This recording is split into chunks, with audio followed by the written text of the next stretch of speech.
Hello, hello. Welcome back. Jonathan Mathis, the sports judge, here with you. Thank you for checking out the content and supporting the channel. If you like the content and enjoy sports commentary, make sure you like and subscribe to the channel. Man, we got to talk about that Knicks game on Wednesday night. I've seen choke jobs before, but that was pretty bad. It might be the biggest choke I've ever seen. Just embarrassing.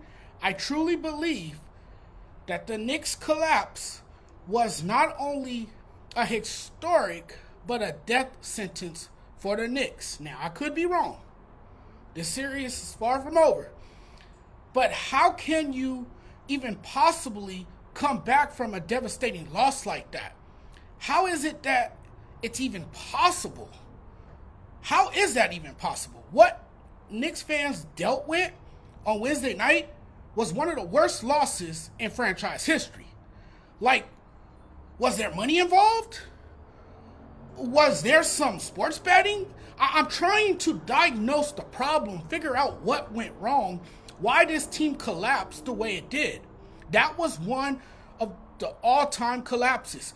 When you look at how this went down, why this went down, 14-point lead with 2.5 minutes to go, a 9-point lead with 50 seconds to go, an 8-point lead with 41 seconds left. How the hell do you explain this? We can talk about whether or not it was the greatest comeback of all time or how much of it was a choke job. The bigger story would be how much of a choke job it was from the New York Knicks. There's a lot to unpack with this one. And perhaps the folks on 7th Avenue celebrated too early, deciding to throw themselves a parade after beating the Boston Celtics to advance to the Eastern Conference Finals. And I'll tell you something. The fans partied prematurely and almost, with exception, the experts, the pundits, the fans say the Knicks have the better NBA team. If I'm Knicks fans, I can't live with this. There is no shame in asking for help.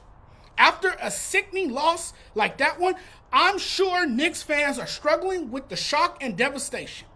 It's hard to describe a collapse and loss like that. Heartbreaking, devastating. It's the saddest thing folks in New York had to go through. To help me get through a painful, incomprehensible loss, I'm seeking grief counseling or joining a support group, one or the other. Absolutely catastrophic collapse by the Knicks in game one. You were up 14 points with 2 minutes left in the game just to lose in overtime. This series, like I said, is far from over, and I do think we're in for a good one. I think we're going to have a great series. However, I do wonder. It was bad. It was a bad loss. So I wonder, after one of the worst choke jobs in sports, if the Knicks can recover from this.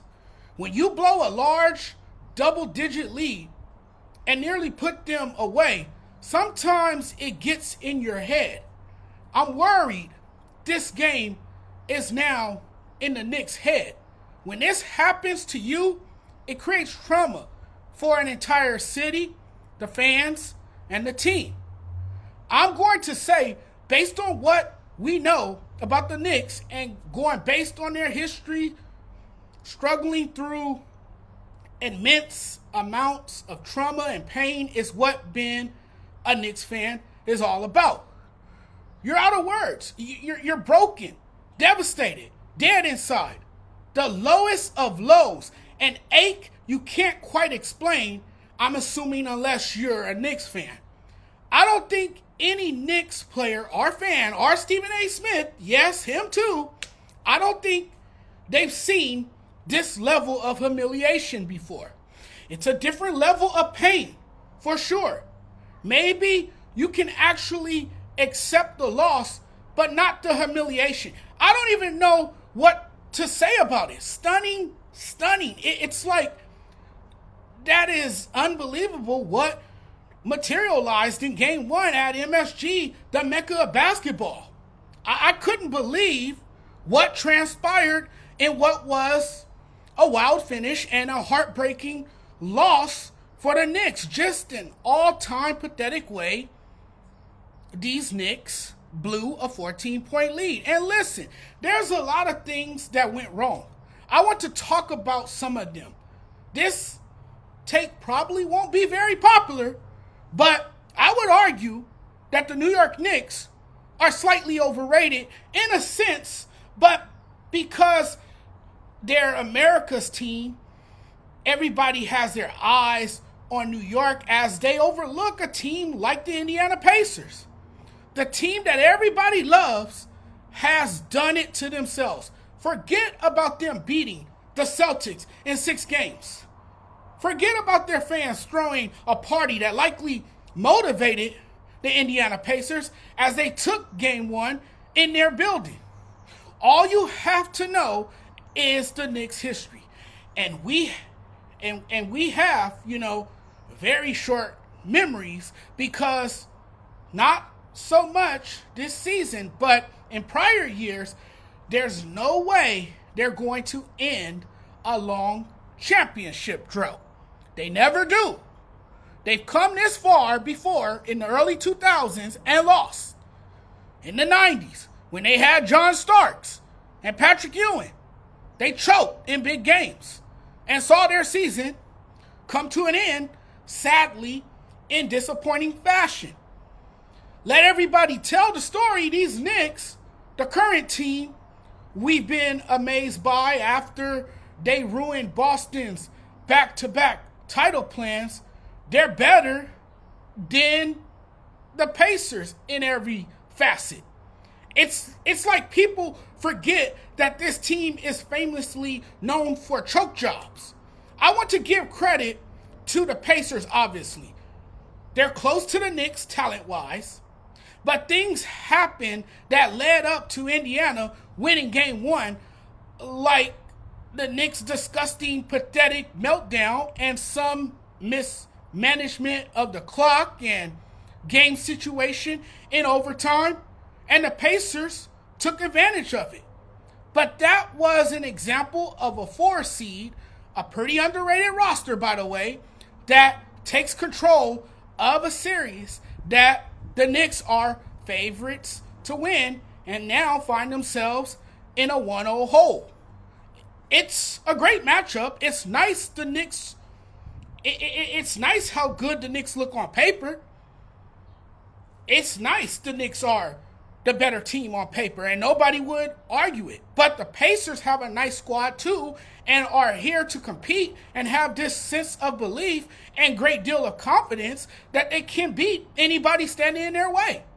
The elevation of an underrated Pacers team has almost made that a moot point by the way they outperformed the Knicks in the third and fourth quarter to come out of the blue and take the game from them, that it becomes almost irrelevant who's better. If you have a guy who is building on his incredible run in Tyrese Halliburton, not to mention the strong supporting cast around him, you would feel like you have a chance to win, and you wouldn't care if it were the Knicks, the Celtics, the Cavs, whoever you want to say. You would feel like it. You would believe in yourselves. And if it turns out like game one, where the Pacers kept coming at the Knicks, kept chipping away, then you're probably in a world of trouble. I mean, Halliburton loves playing the role of the villain. And for him to do the choke sign, to be standing in the center of Madison Square Garden, and to do that as you've just won the game, you really believe you got